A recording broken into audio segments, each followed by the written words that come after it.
오늘 주시는 하나님 말씀 요한계시록 2장 12절부터 17절까지입니다. 요한계시록 2장 12절부터 17절까지 우리가 같이 한 목소리로 합독하겠습니다. 시작. 버가모 교회의 사자에게 편지하라. 좌우에 날선검을 가지신 이가 이르시되 내가 어디에 사는지를 내가 아노니 거기는 사탄의 권자가 있는 데라. 내가 내 이름을 굳게 잡아서 내 충성된 증인 안디바가 너희 가운데 곧 사탄이 사는 곳에서 죽임을 당할 때에도 나를 믿는 믿음을 저버리지 아니하였도다. 그러나 내게 두어 가지 책망할 것이 있나니 거기 내게 발람의 교훈을 지키는 자들이 있도다. 발람이 발락을 가르쳐 이스라엘 자손 앞에 걸림돌을 놓아 우상의 제물을 먹게 하였고 또 행음하게 하였느니라. 이와 같이 내게도 니굴라당의 교훈을 지키는 자들이 있도다.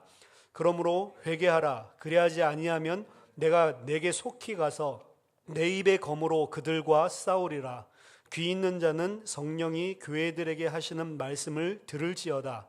이기는 그에게는 내가 감추었던 만나를 주고 또 흰 돌을 줄 터인데 그 돌 위에 새 이름을 기록한 것이 있나니 받는 자 밖에는 그 이름을 알 사람이 없느니라. 아멘. 오늘 7교회에게 주시는 그 편지 중에 세 번째 편지, 버가모 교회에 주시는 편지입니다. 이 말씀 통해서 성령이 교회들에게 하시는 말씀 세 번째 시간을 같이 갖겠습니다. 이 버가모라고 하는 도시는요, 지난주에 살펴봤던 서모나로부터 북쪽 방향으로 약 110km가량 떨어져 있고, 그 전에 있었던 도시들 에베소라든지 서모나는 항구 도시였는데, 이 도시는 약 25km 정도 내륙으로 들어와 있는 그런 도시입니다. 하지만 굉장히 웅장한 도시였습니다. 평지보다도 약 400m 정도 높은 곳에 웅장하고 화려한 성체가 세워져 있고 그 안에 대도시가 형성되어 있는 것이 이 버가모였습니다. 그래서 주변 평지에서 이렇게 바라보면 버가모 도시만 이렇게 우뚝 솟아서 엄청난 건물들을 지어놓고 그 웅장함을 자랑하는 그런 위풍이 대단했다라고 이야기를 합니다. 그래서 거기에 사는 버가모 시민들은 우리 도시 자체에 대한 자부심이 엄청나게 높았다라고 이야기를 합니다. 특히 그렇게 높은 지형에 천연적인 요새의 모양을 갖추고 있기 때문에 이 알렉산더 대왕의 계승자들은 그 버가모 지역을 군사 요충지로 삼고 거기를 의도적으로 군사적인 이유로 발전을 시켰다라고 합니다. 약 주전 281년부터 그 아탈리드 왕조가 그곳에서 150년 동안 자기의 왕국을 이 버가모 중심으로 세우고 다스렸는데요. 그 아탈루스 3세 때에 가서 자기가 죽기 전에 유언으로 버가모 왕국을 로마에게 헌납을 합니다. 그래서 로마 제국의 이때부터 헌납이 되면서 아시아를 전체를 다스리는 로마의 속주가 되었고, 로마에서는 또 그 충성심을 굉장히 중요하게 생각했기 때문에 이 버가모를 자기의 정치적인 그런 군사적인 이런 쪽에 아무래도 활용하면서 로마 안에서 제국 안에서 속주로서 굉장히 위상이 높은 도시라고 할 수가 있습니다. 우리가 잘 아는 아크로폴리스 아시죠? 아크로폴리스가 있는 곳이 바로 이 버가모입니다. 그러니까 정치적으로 군사적으로 뿐만 아니라 아크로폴리스가 있었다는 것은 철학이나 지식 학문적으로도 굉장히 뛰어난 곳입니다. 양피지에 옛날에는 이렇게 글을 쓰고 책을 썼잖아요. 그 문화가 시작되고 유행하기 시작된 게 바로 이 아크로폴리스를 중심으로 한 이 버가모라고 합니다. 그러니까 지금은 버가모 이러면 뭐 아무도 모르겠지만 아크로폴리스 하면 우리가 떠올릴 수 있듯이 고대 세계의 알렉산드리아 그리고 아테네 그리고 버가모 이 세 도시가 가장 학문적으로 손꼽히는 세 도시였습니다. 버가모는 이와 같이 군사, 학문, 정치적인 것뿐만 아니라 종교적으로도 아시아에서 주도적인 역할을 하는 중심지로 유명했습니다. 특히 높이 12m나 되는 거대한 이 제우스 숭배 제단을 가지고 있는 제우스 신전이 있었고요.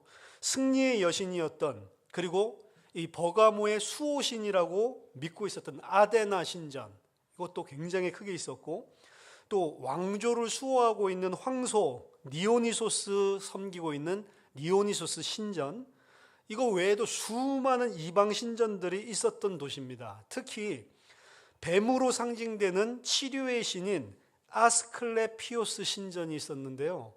요즘에도 여러분들이 그 의과대학이나 이런 데 가보면 지팡이에 뱀이 이렇게 이 양쪽에서 올라가고 있죠. 그걸 되게 치유의 상징으로 이야기를 하잖아요. 이 아스클레피오스라고 하는 이 신이 치유의 신인데 이 뱀입니다.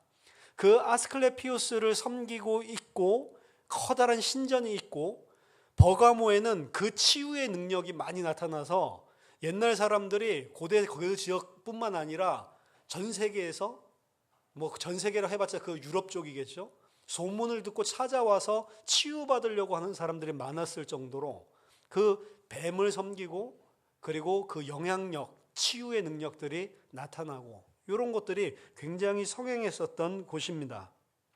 그래서 치료의 도시 하면 버가모를 떠올릴 정도로 유명한 도시였습니다. 오늘 본문에서는 이 버가모를 뭐라고 표현했냐면 사탄의 권자가 있는 곳이다, 13절에 또 사탄이 사는 곳이다 라고 표현을 하고 있죠.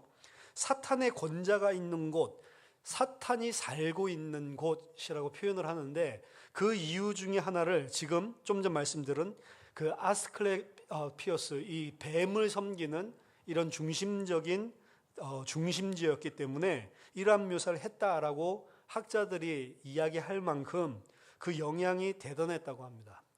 하지만 본문에서는 아스클레피오스를 숭배하기 때문에 사탄의 권자라고 했다라기보다는 황제 숭배와 관련해서 황제 숭배의 중심지라는 의미에서 사탄의 권자라고 표현했다, 이렇게 이야기하는 게 훨씬 더 설득력 있는 이런 성경 해석가들의 주장입니다. 왜냐하면 버가모의 그리스인들은 이 아스클레피오스 숭배 때문에 핍박받은 게 아니고요. 여기 보면은 순교자가도 나타나는데 이들이 실제로 핍박받고 순교까지 한 거는 황제 숭배 때문이었습니다. 그래서 여기서 사탄의 권자라고 하는 것은 아스클레피오스보다는 황제 숭배의 중심지로 이야기를 하는 가능성이 훨씬 더 개연성이 높다라고 볼 수가 있는 것이죠. 버가모는 황제 숭배의 신전 관리인, 감독자라고 하는 네오크로스, 이전에 우리가 에베소 설명할 때도 말씀드렸죠. 이 황제 숭배의 중심지, 감독할 수 있는 문지기 역할을 하는 도시를 이렇게 돌아가면서 선정을 했는데, 거기에 3번이나 가장 첫 번째 뽑히기도 했고 또 3번이나 더 그렇게 불리웠었던 이런 아주 영예스러운 칭호를 가지고 있었습니다. 그때 당시 그게 영광스러운 거예요. 우리가 황제 숭배를 할 수 있는 감독자로 세워졌다라고 하는 것은 그때 당시에 굉장한 영예였습니다. 그러니까 안에 있는 사람들이 프라이드가 대단했고, 어떻게 황제를 숭배하는 게 어떻게 이렇게 됐냐면, 아우구스투스가 주후 29년도에 자기 자신을 숭배하는 신전을 만들고 싶다라고 이 사람들이 이야기를 하니까 허락을 해줍니다. 그래서 아우구스투스를 신으로 섬기는 이 신전을 만들었다고요. 이전에도 황제 숭배 사상은 있었고 우상 숭배 이교도들 많았지만 살아있는 사람을 신으로 섬기는 신전은 처음 생긴 게 이 버가모였습니다. 그러니까 당연히 황제들이 좋아할 수밖에 없는 거죠. 그러니까 이 황제 숭배의 중심지로서, 그리고 황제 숭배를 하지 않는 기독교인들을 탄압했던 이런 것들에서 사탄의 권자다, 사탄이 사는 곳이다 라고 이야기한, 황제 숭배라고 하는 것은 당시에는 시민의 충성, 애국심과 연계가 되어 있었기 때문에 만약 그것을 하지 않으면 넌 로마를 반역한다라고 이야기를 했습니다. 이것 때문에 이 황제 숭배에 참여하지 않는 자는 무신론자면서 이 로마를 파괴하기 위한 파괴분자로 생각을 하고 굉장히 낙인을 찍어서 고통스럽게 그리고 여러 가지 박해와 핍박을 할 수밖에 없었는데 그것 때문에 이제 버가모에 있는 기독교인들도 많은 환난을 당하게 된 거였거든요. 유대인들은 로마 당국이랑 이미 협정을 했습니다. 자기들 유일신 믿는 종교이기 때문에 우리가 황제를 숭배 안 하려는 게 아니고 우리는 유일신을 섬기는 이 종교 특성이 있기 때문에 그거를 할 수가 없는 거다. 이게 이야기가 잘 됐어요. 그리고 로마가 대충 모든 종교들을 관용하는 분위기였기 때문에 특약이 있습니다. 유대인들은. 그래서 너희들은 그거 하지 마라. 우리가 유대인들은 특수성을 인정해 주겠다. 뭐 이런 식으로 특약이 있었기 때문에 유대인들은 로마 당국으로부터 보호를 받았습니다. 하지만 이 그리스도인들은 점점 시간이 지나면서 유대교가 얘네들 우리랑 완전히 색깔이 다르구나 라면서 밀어내기 시작을 하죠. 그게 1세기 말에 가서 완전히 분리가 되는데 이미 1세기 중엽에서부터 그런 색깔들이 드러나기 시작을 합니다. 그러면서 이 유대교와 분리되면서 일어나기 시작한 게 이제 로마의 기독교에 대한 이 본격적인 탄압인 겁니다. 왜냐? 얘네들은 유대인이 아니면서도 황배 숭배를 하지 않는다. 특별한 특약이 없는데도 이들은 황제를 숭배하지 않는 거 보니까 이게 로마를 배역하는 놈들이다. 이제 이런 식으로 볼 수밖에 없었던 거죠. 따라서 사탄의 권좌라고 표현하는 것에서 예감할 수 있듯이 이 황제 숭배가 버가모에 있어서는 굉장했고 기독교인들의 그로 인한 박해도 심했던 것으로 상당했던 것으로 추정을 하고 있습니다. 오늘 버가모 교회의 사자에게 편지하고 있는 그 주님의 모습을 어떻게 이야기했냐면 이미 우리가 살펴본 건데요. 좌우에 날선 검을 가지시니, 예수님을 그리스도의 모습을 좌우에 날선 검을 가지시니 라고 하는 건 이미 계시록 1장 16절에서 우리가 살펴봤던 것입니다. 그렇죠? 그냥 여기서 검은 단검이 아니고 트라키아인들이 썼었던 장검인 롬파이아라고 이야기를 했죠. 그리고 그 검은 하나님의 말씀을 의미하고 그 말씀을 기준으로 심판을 한다, 심판을 상징하는 거다라고 이야기를 했습니다. 하나님이 결국에 우리를 심판하시는 것은 다른 것을 가지고 심판하는 것이 아니고 말씀을 기준으로 심판하시는 것입니다. 그렇기 때문에 우리는 다른 무엇보다도 성경에서 말하는 확실한 말씀의 기준을 먼저 바르게 이해를 하고 가지고 있는 것부터가 먼저입니다. 뭘 열심히 하고 이건 나중 이야기고요. 바른 것을 열심히 해야 되기 때문에 먼저 성경에서 말씀하고 있는 기준을 바르게 이해하고 그것 기준으로 내가 맞춰 나가는 것들이 중요한 겁니다. 오늘날 많은 기독교인들은 예수 믿는다라고 이야기하면서도 정확하게 성경에서 계시하고 있는 진리에는 큰 관심이 없습니다. 심지어 수십 년을 신앙생활을 했다라고 이야기를 하는데 성경 한 번 통독하지 않은 사람도 대다수란 말이에요. 하나님은 뭘 기준으로 심판합니까? 말씀 기준으로 심판하는데 말씀에 관심이 없어요. 말씀에서 뭘 말하고 있는지 실제로 찾아보지도 않고 실제로 여기서 말하는 것들을 모르기 때문에 일반적인 종교나 토속 신앙이나 그리고 일반적인 도덕 윤리적인 것을 가지고 성경에서 말하는 기준인 줄 알고 세상적인 것 그리고 내 것 전부 다 섞여 있는 기준을 성경에서 말한다라고 착각을 하고 그리고 성경을 믿는다라고 생각하는 거예요. 미국의 크리스찬들을 대상으로 예배드리고 나오는 사람들에게 설문조사를 했는데 하늘은 스스로 돕는 자를 돕는다. 이 말이 성경에 있냐? Yes, no. 어떻게 나왔을 것 같아요? 90% 이상이 Yes라고 이야기했습니다. 하늘이 스스로 돕는 자를 돕는다는 것은 그런 말이 어디 있어요, 성경에? 이게 완전히 세상 기준이거든요. 세상의 그런 무슨 지성이면 감천이지라고 하는 사상에서 온 건데 이게 성경인 줄 알고 있다. 그러니까 나도 모르는 사이에 내 기준, 세상 기준으로 종교 생활을 하고 있으면서 그것이 신앙생활이라고 생각을 하고 그거 못하면 또 내가 아이고 회개해야지 그걸 바르게 하려고 그거 회개 하나만 하죠. 먼저 바른 성경의 기준을 가지는 게 중요합니다.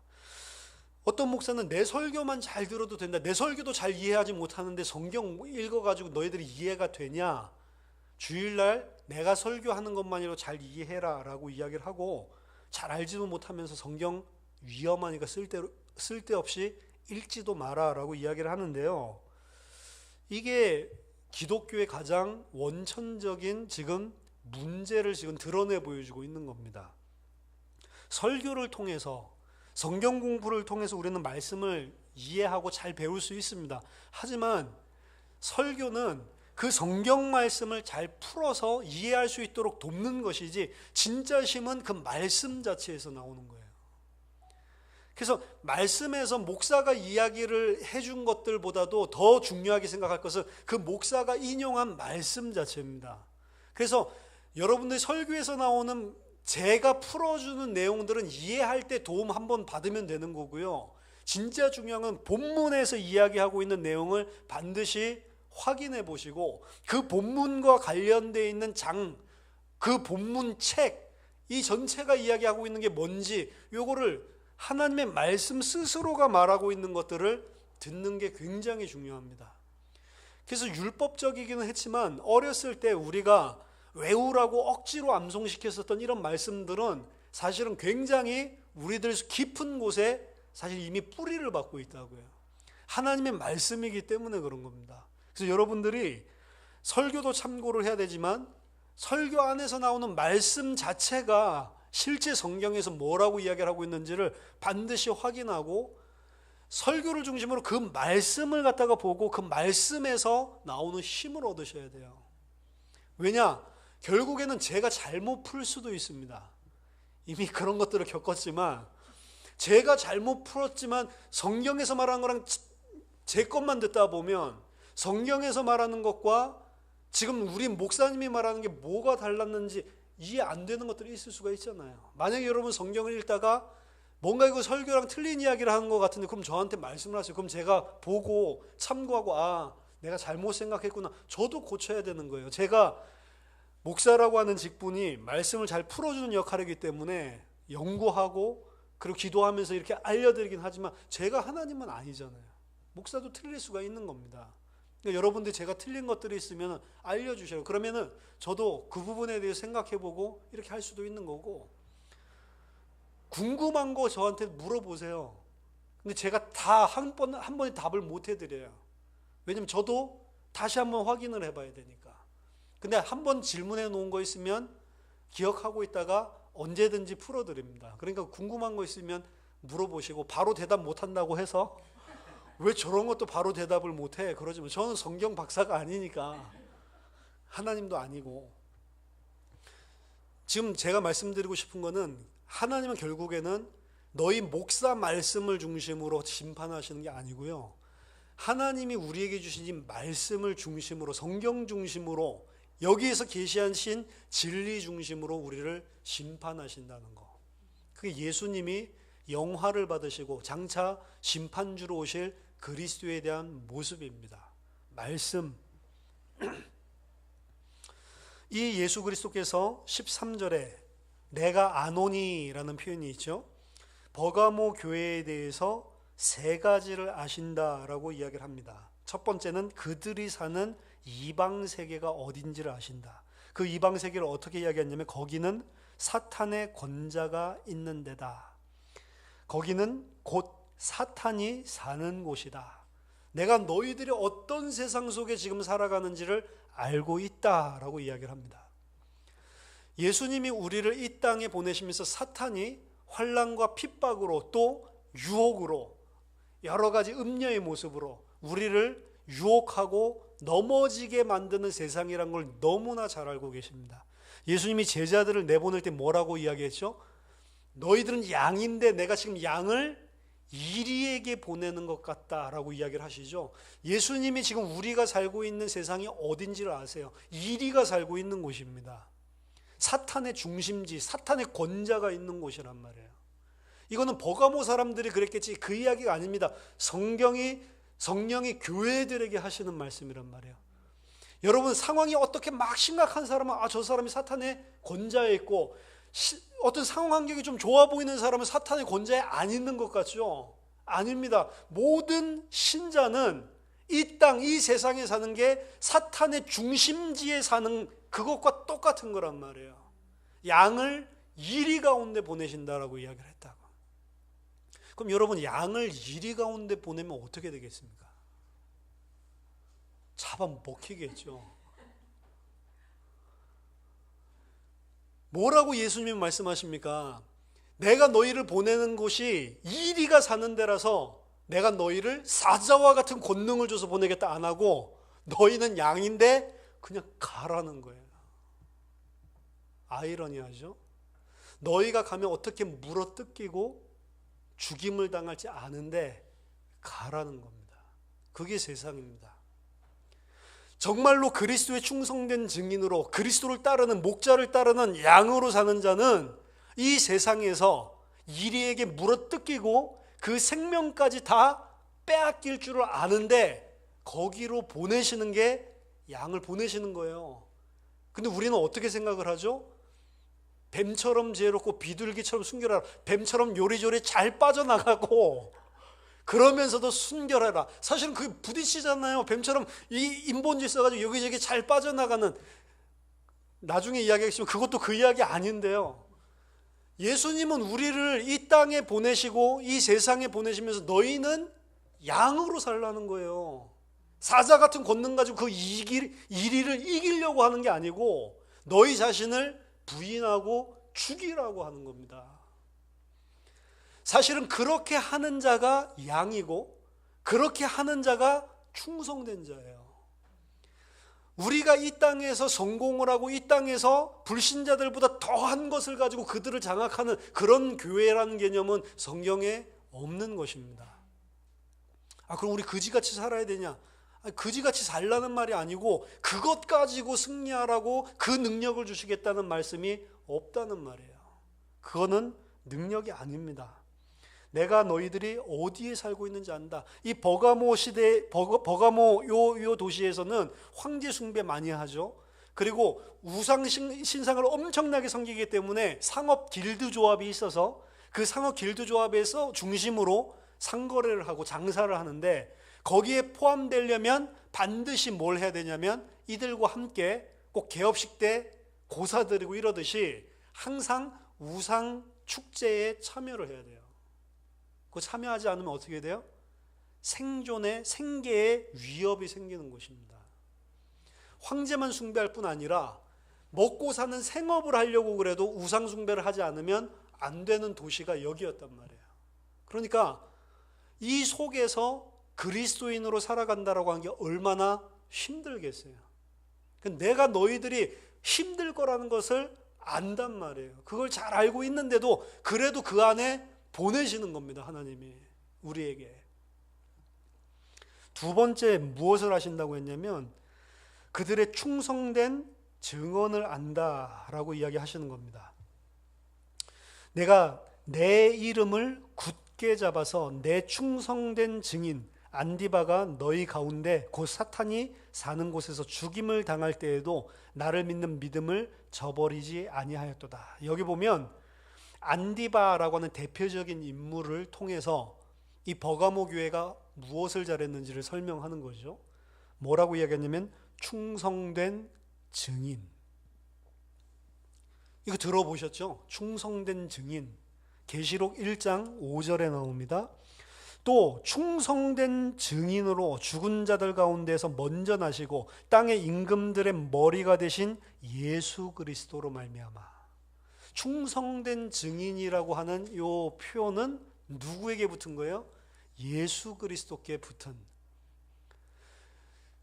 예수 그리스도를 따르는 자는 예수 그리스도와 같은 삶을 이 사탄의 권자에서, 사탄이 살고 있는 이곳에서 살아나가는 겁니다. 그 예수님은 충성된 증인. 제가 충성이라고 하는 말은 반드시 말씀이랑 붙어 있다라고 이야기했죠. 그리고 증인, 마르투스라고 하는 말은 죽음, 순교랑 붙어 있다라고 이야기했습니다.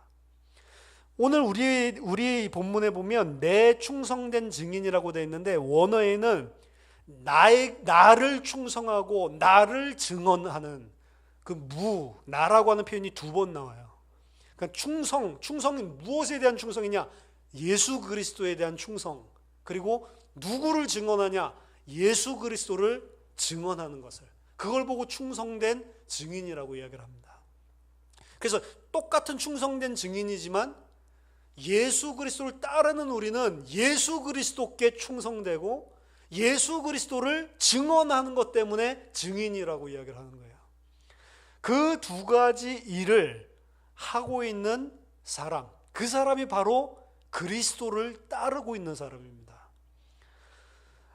그 삶을 사는데 하나님이 보호해 주시고 하나님이 육신적인 복을 주시는 게 아니고 사탄에게 죽임을 당하도록 가만히 내버려 두신단 말이에요. 마치 예수님이 십자가에 달려서 죽으시는 것을 그대로 내버려 두듯이 똑같은 길을 가는 겁니다. 어떻게 보면 어떻게 하나님이 살아계신데 이런 일이 있을 수 있지? 이런 생각들이 들죠. 그게 맞는 거라니까요. 진짜 우리가 하나님의 사람이라면 이 땅에 사는데 이런 일들이 계속해서 생기는 겁니다. 여러 가지를 통해서요. 그 부분 좀 이따 이야기를 해드리겠습니다. 그들이 얼마나 충성되고 어떻게 증인되었는지. 왜? 내 이름을 굳게 잡아서. 이 사람들이 어떻게 해서 충성되고 어떻게 돼서 그 증인이 될 수 있었냐면 내 이름을 굳게 잡았다. 여기서 내 이름 뒤에 가면은 흰돌에 새겨진 새 이름을 준다고 했죠. 내 이름이라고 하는 것은 히브리 개념에서 그 사람의 본질, 그 사람의 존재 자체를 이야기합니다. 그래서 새 사람이 되었을 때 이름을 바꿔주죠. 그렇죠? 시몬 베드로를 더 이상 베드로라 하지 말고 시몬이라 하지 말고 베드로라고 해라. 게바. 너를 반석같이, 자갈이 아니라 반석같이 바꿔주겠다. 근본적인 변화가 일어났을 때 새 사람이 되고 그 본질, 정체성이 바뀌었다라는 걸 확인해 주기 위해서 이름을 바꿔주는 장면이 성경에 많이 등장을 합니다. 예수의 이름을 잡았다라고 하는 것은 예수의 그 본체, 본질을 붙잡았다라고 하는 거예요. 그래서 단순하게 예수를 믿는다 이게 아니고 예수의 본질 붙잡는데 이 붙잡는다라는 표현이 어디 나온 거냐면 별을 오른손으로 붙잡았다라고 하는 표현, 그 표현과 같은 표현을 쓰고 있습니다. 예수님은 교회를 오른손으로 붙잡고 있고 교회는 예수님을 오른손으로 붙잡고 있고 이 형태입니다. 내가 너 안에, 너가 내 안에. 우리가 충성된 증인 될 수 있는 이유는 하나밖에 없는 거예요. 우리가 잘해서가 아닙니다. 내가 그리스도의 이름을 붙잡고 있고 그리스도께서 나를 붙잡고 있을 때에만 충성된 증인이 될 수 있는 거예요. 그 사람을 보고 여기에 칭찬을 하고 있는 겁니다. 안디바. 죽임을 당할 때에도 나를 믿는 믿음을 저버리지 아니하였도다. 세 번째, 박해 아래에서 그들의 인내에 대해서 알고 있다. 이 세 가지가 칭찬을 하고 있는 거예요. 그들이 살고 있는 이방 세계 속에서도 나의 이름을 붙잡고 죽을 때까지 끝까지 나에게 충성하고 나를 증언했던 너희, 그리고 끝까지 죽임을 당하는데도 불구하고 나를 믿는 믿음을 저버리지 아니하는 인내, 이 부분. 그래서 박해 아래에서도 버가모 교회는 인내했기 때문에, 죽임을 당하면서까지 인내했기 때문에 그리스도께서 칭찬하셨습니다. 하지만 14절부터 보면 두어 가지 책망할 것이 있다라고 이야기를 하죠. 거기 내게 발람의 교훈을 지키는 자들이 있도다. 발람은 어디에 등장하냐면 민수기 22장에서 24장에 등장하는 이방인인데 이방 선지자예요. 분명히 선지자라고 성경에서 표현을 하고 있습니다. 이방인인데 이 선지자입니다. 이 발락이라고 하는 이 모압 왕이 이스라엘이 워낙 강대하게 치고 들어오니까 이스라엘을 어떻게 멸망시킬 수 없을까 싶어서 발람이라고 하는 선지자한테 가서 내가 돈을 줄 거니까 저 산 위에 올라가서 이스라엘을 좀 저주해달라라고 이야기하는데, 그것 따라서 가려고 하는 게 하나님 못 가시게 하죠. 못 가시게 하는데 또다시 돈 주겠다고 하니까 발람이 어떻게 하죠? 또 하나님 갈까요? 계속 가자고 하는데요. 지금 발람은 뭐예요? 가고 싶어요. 왜? 돈 받고 싶어서. 근데 하나님이 가지 마라 절대로. 그러니까 안 가긴 안 갔는데 부탁하니까 하나님 갈까요? 또 왔는데요. 계속 물어보는 거예요. 그러니까 하나님 따라가라. 하지만 내가 너에게 주는 말만 하라라고 하죠. 그래서 두 번이나 이 데리고 가서 저주하면 돈을 주겠다고 하는데 하나님이 저주 못하게 오히려 축복하게 만들죠. 그 축복하고 그게 무의로 돌아간 게 22장에서 24장에 나온다. 근데 25장에 들어가면 1절에서 3절 보면은 이스라엘이 발람의 저주를 받은 건 아니었는데 이스라엘이 25장 1절 3절 보면 모압 여자들이 아름다움을 보고 모압 여자들이 이 춤추는 것 아름다운 것 이걸 보고 마음이 동해가지고 그들이랑 행음하기를 시작하고 그리고 그 행음이 어디까지 갔냐면 함께 이방 제사를 드리는 것으로 연결되고 있단 말이에요. 오늘 보니까 그 꾀가 누구에게 나왔냐면 발람에게서 나왔다라고 이야기를 합니다. 그래서 이 유대 전승에서는 이 발람에 대한 이야기를 굉장히 자세하게 풀어서 설명을 하고 있는데 발람의 관심이 계속 뭐냐면 돈을 저주해서 받아야 되겠는데 저주를 못하게 하니까 돈을 못 받는 거예요. 이러니까 어떻게 했냐면 그러면 내가 이스라엘만 망하게 하면 되는 거지 라고 이야기를 하고 꾀를 내어준 겁니다. 어떻게 하면 되냐? 아름다운 여자들을 통해서 저들을 행음하게 만들고 그것 통해서 우상 숭배하게 하면 하나님이 저들을 치실 거다. 이런 꾀를 갖다가 준다면 그 이야기를 듣고 발락이 좋은 수다 라고 해가지고 했고 이스라엘이 거기에 그대로 빨려 들어갑니다. 발람은 그 대가로 돈을 받았죠. 폐물들, 은금 보화를 얻게 되고 이스라엘은 그날에 24,000명이 죽임을 당합니다. 그게 발람 사건이란 말이에요. 그래서 발람은 하나님의 백성을 멸망시키는 자입니다. 이름 자체가. 이게 니골라 이름이랑 똑같단 말이에요. 니골라. 백성을 이기는 자, 점령하는 자, 군림하는 자. 발람은 하나님의 백성을 멸망시키는 자. 그렇기 때문에 발람이 했었던 것과 니골라당이 지금 하는 것들을 연결지어서 또 이야기를 하고 있는 겁니다. 이전에 우리가 그 에베소 교회에서 니골라당 나왔을 때 발람 이야기가 안 나왔죠. 근데 오늘 본문을 보니까 그럼 니골라당이 어떤 색깔인지 나오는 겁니다. 이 니골라당은 어떻게 하는 존재냐면 하나님의 백성들에게 걸림돌을 놓아서 우상의 재물을 먹게 하고 행음하게 한다. 여기 두어 가지 잘못된 일을 한다고 이야기했는데 두어 가지 잘못된 일 중 뭘 이야기하고 있냐면 구체적으로는 행음하게 하는 것, 음행에 대한 것과 그리고 우상의 재물을 먹게 하는 것, 이 두 가지를 이야기하고 있습니다. 그게 니골라당의 교훈입니다. 구체적으로는 니골라당이 뭘 했는지 안 나와요. 근데 이 본문을 통해서 상상을 하는 겁니다. 3세기부터 나온 니골라당에 대한 것들은 정확하게 영지주의적인 이런 것들은 자료가 많아요. 그런데 지금 1세기에 있었던 이 니골라당에 대한 거는 3세기과는 좀 다르고 그 초기적인 형태지만 그때는 어떤 색깔이었다고 이야기를 하냐면 이 우상 숭배와 특히 우상 숭배가 어디랑 연결되어 있냐면 우상의 재물을 먹는 것, 그 다음에 음행하는 거, 행음하는 거. 요 두 가지 색깔, 요거를 책망하고 있는 겁니다. 교회 안에 이 두 가지가 있는데 너가 그것을 용인하는구나. 자, 음행하다, 행음한다라고 하는 것은요, 직설법으로도 보고 있고 상징법으로, 은유법으로도 보고 있습니다. 직설법으로 본다면 뭐 성적인 타락, 문란이겠죠. 그때 당시에는 워낙 로마 시대 때 심각했기 때문에 그러한 이방의 세상 풍속을 그대로 들어와서 막 그런 일을 한다는 거죠. 하지만 더 이 많은 학자들이 생각하는 것은 이 우상 숭배에 대한 것들을 은유적으로 상징적으로 표현하고 있는 거다라고 이야기를 합니다. 하지만 이 두 가지가 다 맞는 것 같아요. 왜냐하면 민수기 25장 1절 3절 보면 우상 숭배도 했지만 실제로 모압 여인들과 같이 음행을 취하거든요. 그리고 음행을 취하는 것 자체가 사실은 이방 신의 축제, 이방 신을 섬기는 예배 의식 가운데 하나였었기 때문에 이 두 가지가 서로 어떤 게 이게 맞으면 저게 틀리고 그런 게 아니고 같이 간다는 거죠. 그래서 두 가지 다를 지지하는 게 맞다라고 저는 생각을 합니다. 그러니까 육신적인 이런 윤리 도덕적인 행음을 하는 것, 그리고 실제로 우상 숭배에 참여하는 것.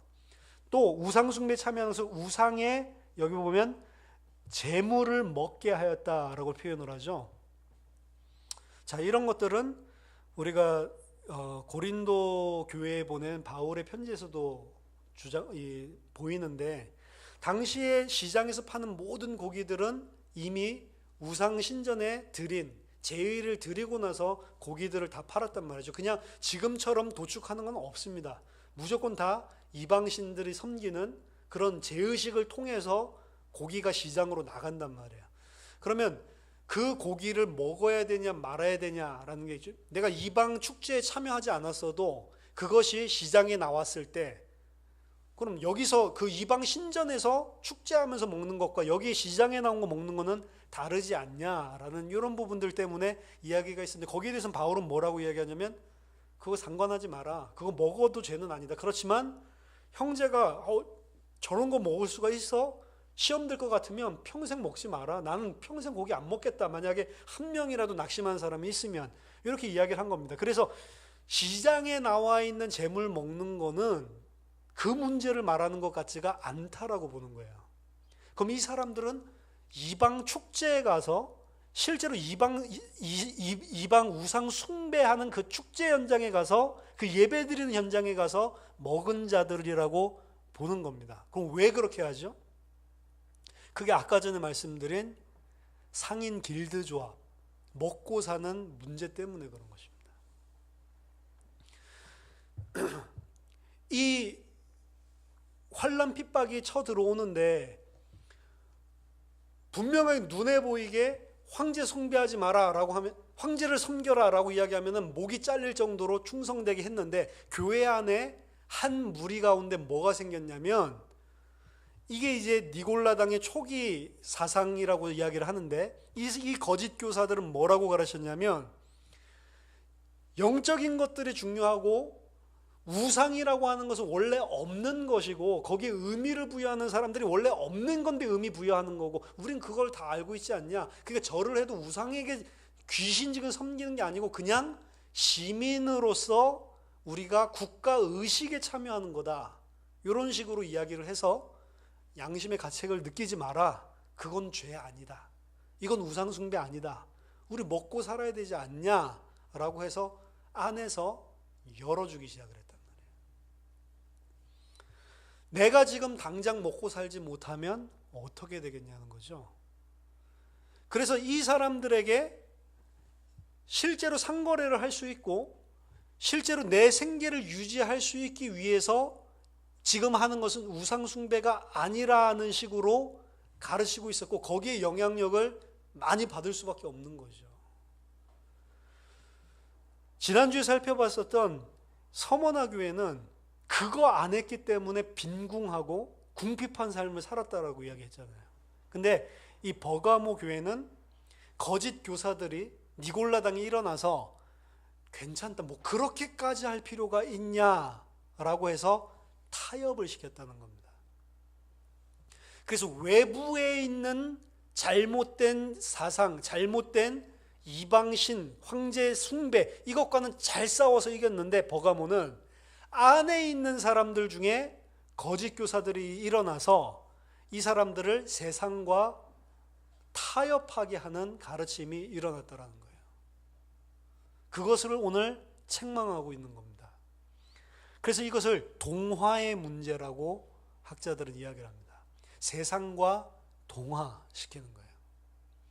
논리와 이 모든 것들은 다 어디서 왔냐면 세상 사람들이 사는 방식, 세상 사람들이 생계나 생존을 하기 위해서 살아가는 방식과 사회 문화에 타협을 시키면서, 이거는 생활, 라이프 스타일, 이거는 전혀 하나님 섬기는 것과는 상관없다라는 식으로 거짓 가르침을 했다는 겁니다.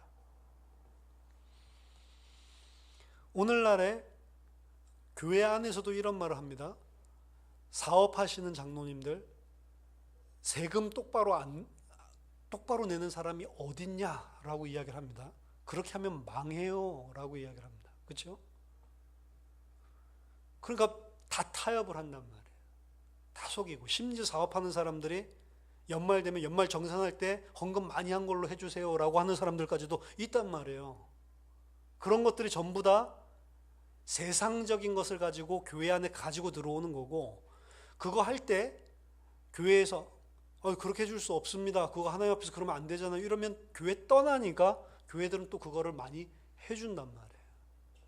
이런 것들 자체가 조그만 것 같죠?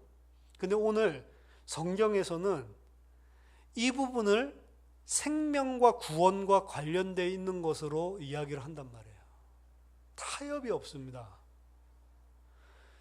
예수님이 몸은 죽여도 영혼은 죽이지 못하는 자들 두려워하지 말고 몸과 영혼을 죽이실 수 있는 분, 능히 불에 멸하실 수 있는 분을 두려워하라 라고 얘기했을 때는 타협을, 진리, 생명에 있어서는 허용하지 않겠다.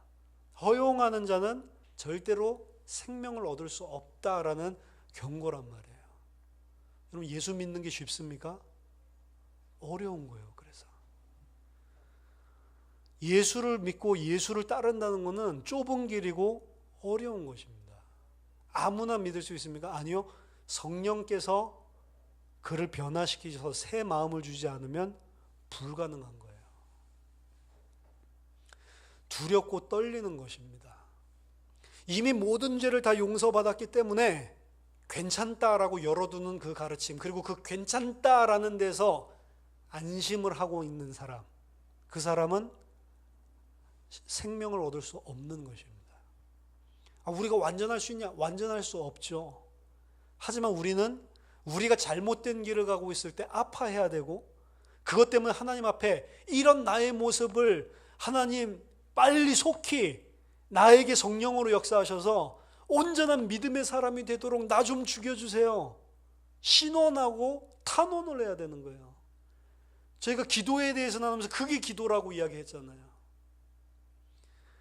진짜로 우리가 기독교인이고 정말로 구원받은 자라면 이런 부분들이 발견됐을 때 육신의 나약함 때문에 어쩔 수 없잖아요. 합리화시키는 자는 아니라는 겁니다.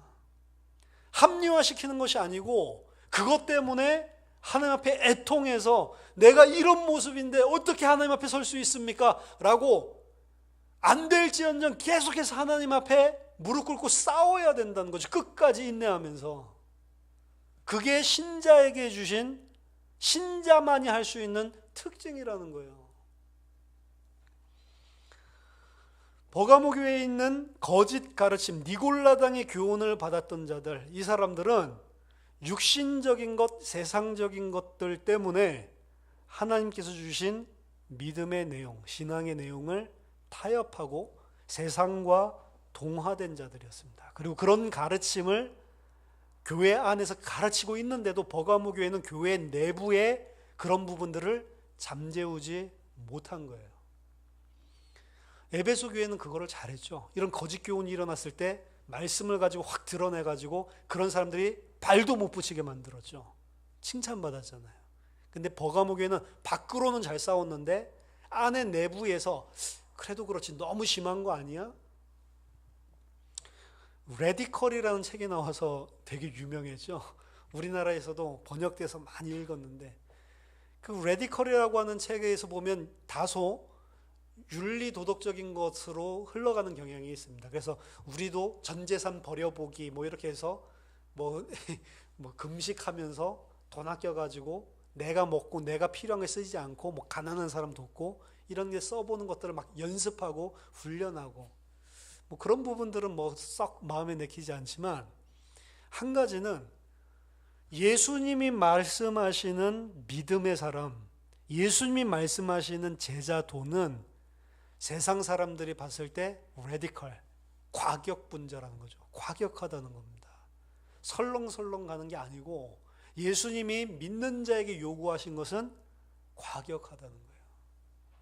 그러니까 예수 잘 믿으면 저 완전히 예수에 미쳤다, 진짜로 좀 이상하게 미친 광신자들을 제가 이야기하는 게 아니고, 그런 사람도 많습니다. 그 예수 잘 믿는 게 아니고 광신자고, 예수를 잘 믿으면 야 저렇게까지 해야 돼? 라고 할 만큼 레디컬한 부분이 나와야 된단 말이에요. 그러니까 아무나 믿을 수 있는 게 아닙니다. 우리 심지어 해병대를 가도 아무나 올 수 있는 곳이었다면 나는 해병이 되지 않았을 것이다 이러면서 혹독한 훈련을 받은 거기에 대한 프라이드를 느끼잖아요. 예수를 따르는 자는 사실은 어디에서 프라이드를 느끼고 어디에서 자부심, 어디에서 야, 내가 그리스도인으로 살았구나라고 하는, 세상 사람들이 봤을 때는 도저히 어떻게 저렇게 할 수가 있지? 라고 하는 부분까지 갔을 때에만 내가 그리스도인이 정말로 맞구나라는 이 자부심, 그게 올라온단 말이에요. 다릅니다. 세상과 하나가 될 수가 없어요. 어떻게 저렇게 이리들이 살고 있는 세상 속에 양으로 살 수가 있냔 말이에요. 우리 이리에 탈을 쓰고 양 아닌 척하고 살고 있는데, 이리 가운데 있으면서도 이리 탈 벗어버리고 양으로 살 수가 있냔 말이에요. 레디컬한 거죠. 그렇죠? 옛날에 뭐 엽기 토끼 뭐 해서 토끼가 막 화나면 막 병맥주 가지고 자기 머리에다 팍 깨고 막 이 곰한테 막 위협하고 막 이렇게 하는데, 토끼가 이리 앞에 가면서도 양이 떨고 숨는 게 아니고 나 양이야, 나 잡아 죽여봐 라고 할 수가 있냔 말이에요. 일반 교인들이 세상에 나가서 나 그리스도인이다, 나 기독교인이다도 말 못한다고요. 기도도 못한다고. 밥 먹을 때 기도하고 밥 먹으면 아, 저 사람 예수 믿네라고 할까봐. 그렇죠? 저도 못하겠더라고요. 대학 다닐 때 내가 한 짓이 있지, 내가 어떻게 살고 있는데 그 앞에서 기도를 해 그러면 야, 쟤도 예수 믿었어? 이렇게 하면 큰일 나잖아요. 근데 율법 종교적으로 자라서 기도는 하지 않고 먹으면 아, 내가 짐승같이 느껴지고 이러니까 기도는 해야 되겠는데, 이러니까 맨날 눈 안 감고 기도해도 되는데 눈 감아야 되는 것 생각해서 이러면서 기도하고 몰래 어느 날은 아무도 없더라고. 기숙사 그 설렁탕 먹으러 갔는데, 그래서 아무도 없으니까 편하게 기도했는데 갑자기 누가 툭 치면서 너 교회 다녀? 그때 느껴지는 이 당혹감. 몰랐어. 모르겠죠. 그때도 막 술 냄새가 펄펄 나고 있는데, 세상과 전혀 다른 기준을 가지고 어떻게 저렇게 살 수가 있지? 라고 생각을 하는, 그렇지만 그 안에서 하나님 앞에 감사하고 기뻐하고 있는, 그게 크리스천이란 말이에요. 절대로 성령으로 거듭나지 않고는 안 되게 돼 있습니다. 아무리 자기가 이를 악물고 참아도 그거는 안 되게 돼 있어요. 그 세상과 동화되고 세상과 타협했었던 그 버가모 교회 안에 있는 자들, 16절에 그러므로 회개하라. 항상 회개하라 라고 이야기를 하죠. 더 이상 세상과 타협하지 말고 동화되지 말고 끊어내고 돌이키라 라고 하는 겁니다. 그리하지 아니하면 어떻게 한다고요? 내가 네게 속히 가서 내 입의 검으로 그들과 싸우리라. 예수님의 입에 있는 심판의 검을 가지고 가서 그들과 싸운대요. 절대로 거기서 돌이키지 않는 자들은 생명을 얻을 수 없습니다. 하지만 17절에 귀 있는 자는 성령이 교회들에게 하시는 말씀을 들을지어다. 이기는 그에게는 내가 감추었던 만나를 주고. 자, 여기서 지금 이 세상과 타협하고 세상에 동화된 부분을 끊고 돌아오라고 하는데, 그거를 뭐라고 표현하냐면 이기는 자라고 표현을 하고 있습니다. 이게 지금 우리가 싸워야 될 부분이라고요. 이기는 그에게는 내가 감추었던 만나를 주겠다. 또 흰 돌을 줄 터인데 그 돌 위에 새 이름을 기록한 것이 있나니 받는 자밖에는 그 이름을 알 사람이 없느니라. 참, 감추인 만나를 주겠다. 만나라고 하는 것은 요한복음 6장에 예수님이 그 만나의 실체라고 이야기하셨죠. 이 해석에 대해서는 예레미야가 말했었던 숨겨진 언약궤에 있었던 이 만나를 다시 세상에 내놓는 종말의 시간표, 유대 전승에 따라서 이렇게 생각을 하기도 하는데, 감추었던 만나, 만나긴 만난데 감추었던 만나라고 하는 것은 두 가지입니다. 감추었던 만나는, 하나는 아무나 이 만나를 먹을 수 없기 때문에 감추였다라는 표현을 쓴다는 겁니다.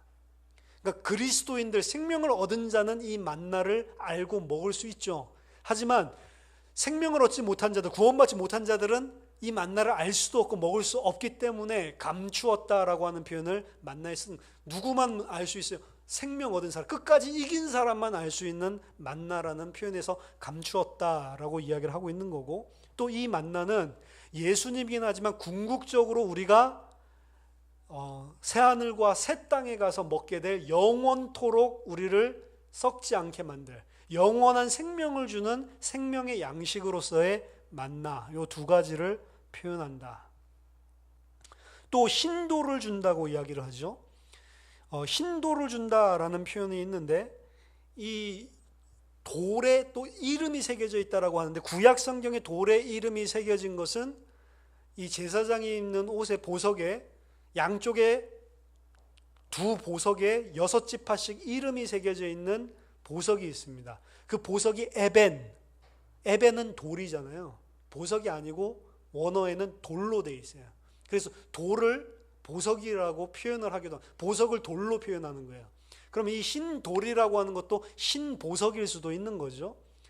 그럼 구약 성경에 나왔었던 하나님의 백성의 이름을 적어놨었던 그 12지파의 이름이 적혀 있는 돌, 보석, 그것과 같이 지금 끝까지 싸워서 이기는 자에게는 흰돌, 하얀 보석에 자기 외에는 그 이름을 알 사람이 없는 이름을 새겨서 주신다라고 이야기를 하고 있습니다. 이 흰돌은 이런 제사장의 옷에 있는 흉패에 있었던 이 돌도, 보석에 이름 새겨진 그것도 이야기를 할 수 있지만, 이때 당시에 버가모에 있었던 모든 건축물들은 웅대하게 지었는데요, 전부 다 뭘로 지었냐면 검은색 현무암으로 지었다고 합니다. 왜냐, 그 지역에 다 그 돌이기 때문에. 그러니까 우리가 제주도에 가면 볼 수 있는 그런 검은색 혹은 약간 이 핑크빛 나는 듯한 갈색 같은 그런 돌이잖아요. 그런 돌로 모든 것들을 다 지었어요. 그러니까 이게 완전히 어마어마한 성체가 400m 위에 검은색으로 현무암으로 쫙 세워져 있다고 보세요. 이 사탄의 권자라고 표현한 게 그런 데서 이제 오는 겁니다.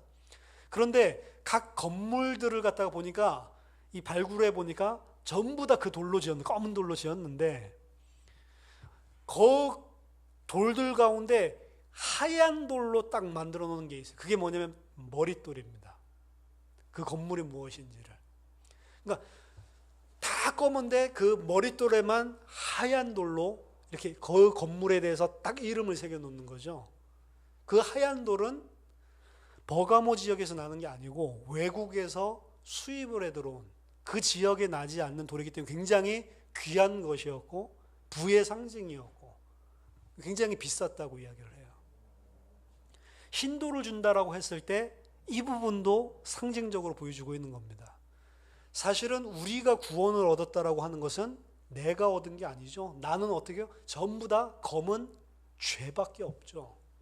근데 나에게 생명이 들어온 것은 외부로부터 들어오지, 이 가장 귀중한 생명, 내 것으로 얻은 것이 아니고 나에게 외부로부터 주어진 생명, 거기에 내 존재가 무엇인지 이름이 적혀 있는 거죠. 그렇게 보기도 하고, 또 다른 한 가지는 당시에 재판을 할 때 유죄, 무죄를 이야기를 할 때 유죄인 사람에게는 검은 돌을 주고 무죄인 사람한테는 흰 돌을 줬다라고 이야기해요. 그러니까 흰 돌을 받았다라고 하는 것은 어떻게 된 거죠?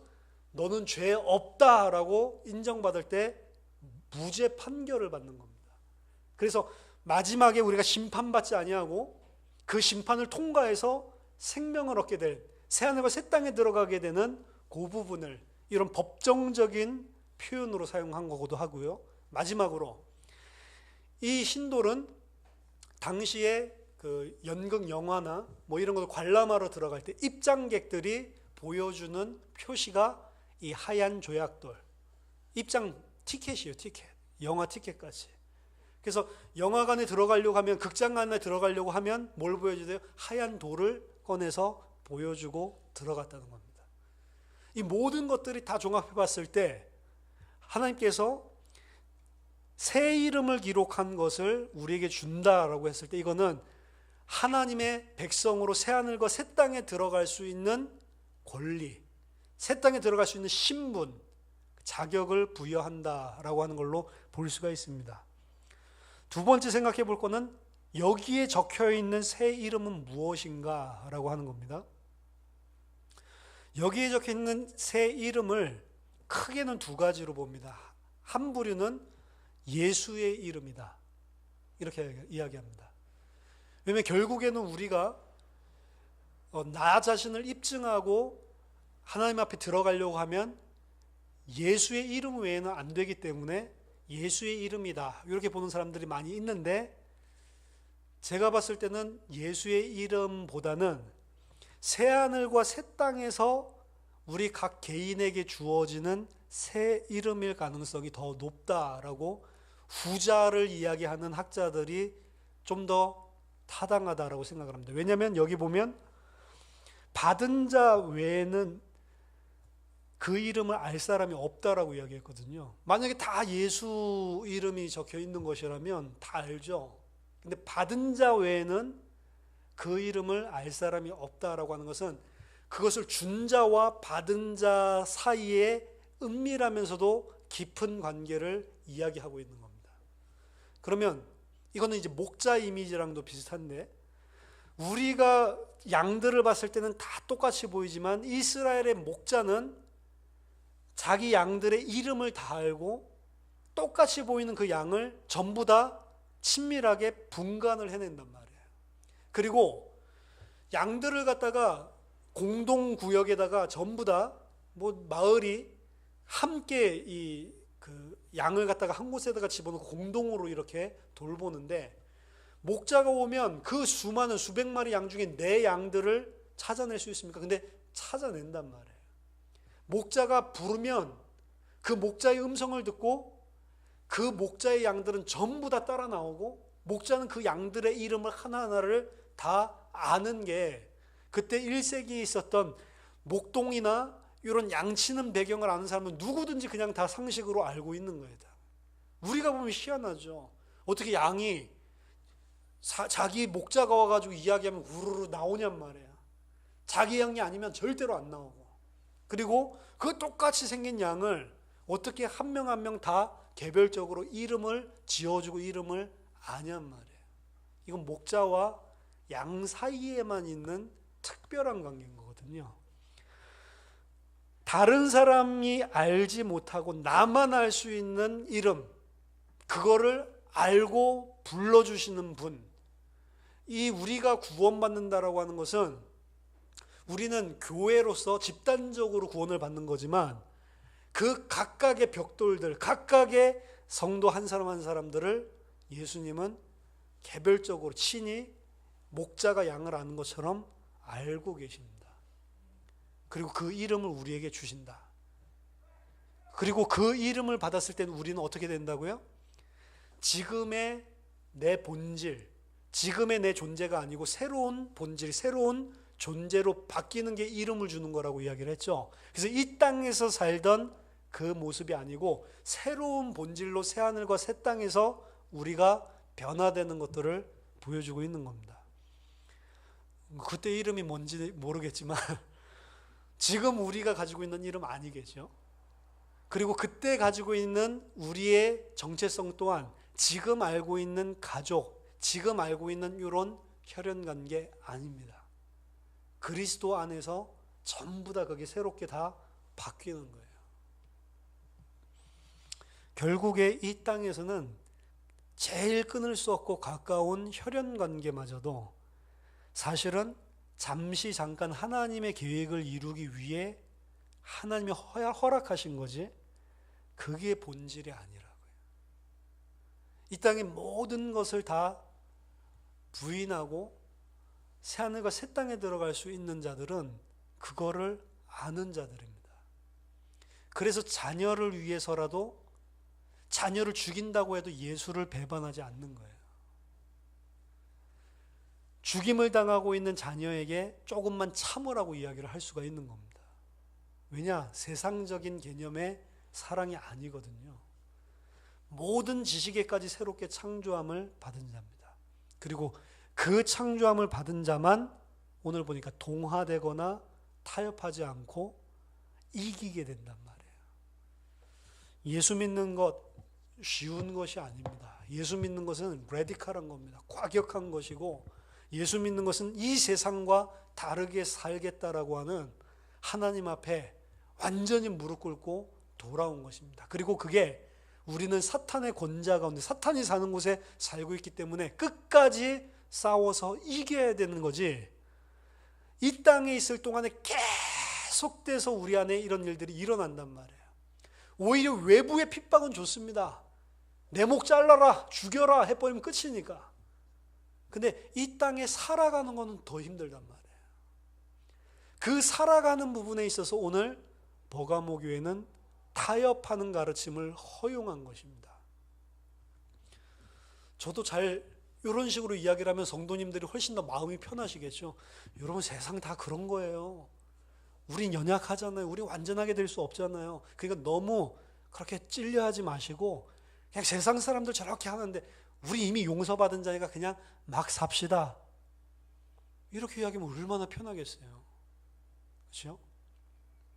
근데 말씀은 절대로 타협하지 말라라고 이야기하는 겁니다. 모든 사람이 다 받아들일 수 있는 말씀은 틀린 것입니다.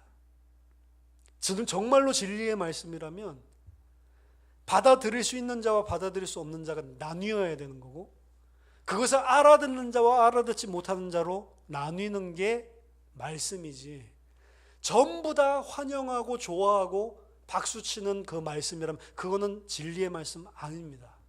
그래서 예수님도 모든 사람들이 너희를 칭찬하면 화 있을진저. 왜? 진리의 말씀은 모든 사람이 다 할렐루야 받아들일 수가 없는 거기 때문에 그렇습니다. 불교에 가서 설교했더니 불교 사람들이 막 박수치고, 그렇죠? 천주교에 가서 설교했더니 천주교 사람들 박수치고, 그럴 수가 없는 거예요. 예수 아니면 죽음이다라는 이야기를 하는 게 메시지인데 어떻게 불교 사람들이 그 말씀을 듣고 박수를 칠 수가 있냐고. 저 왜 저렇게 편협해? 여기까지 와서 예수 이야기하고 있어? 이러겠죠. 버가모 교회에게 준 편지를 통해서, 이건 버가모 교회에게 주신 것이 아니고 이 세상을 살아가고 있는 우리 교회들에게 주시는 말씀입니다. 우리와 정말로 흠도 없고 점도 없고 티 없는 그리스도의 순결한 신부로 준비되시고, 정말로 우리의 연약함이 발견될 때마다 애통하는 마음으로 가슴을 찢고 그리스도 앞에 내게 속히 원한을 이루어 주옵소서 기도하면서 끝까지 싸우고 이기는 저와 여러분 되시기를 예수 그리스도 이름으로 축복합니다. 기도하겠습니다. 하나님, 감사합니다. 우리 버가모 교회에게 주신 말씀처럼 정말 이 세상 속에 살면서도 예수의 이름을 붙잡은 자로 충성된 증인으로 살 수 있도록 하나님 우리에게 믿음을 허락하여 주시고, 또한 하나님 이 세상과 타협하지 않도록 음행과 우상숭배, 우리가 가지고 있는 하나님의 자리에 많이 쌓아뒀던 세상의 다른 것들 타협하지 않고 다 끊어내고 그리스도의 정결한 신부로 우리들이 설 수 있도록 은혜를 허락해 주시옵소서. 우리에게 속히 원한을 이루어 주시옵소서. 살아계신 주 예수 그리스도 이름으로 기도하옵나이다. 아멘.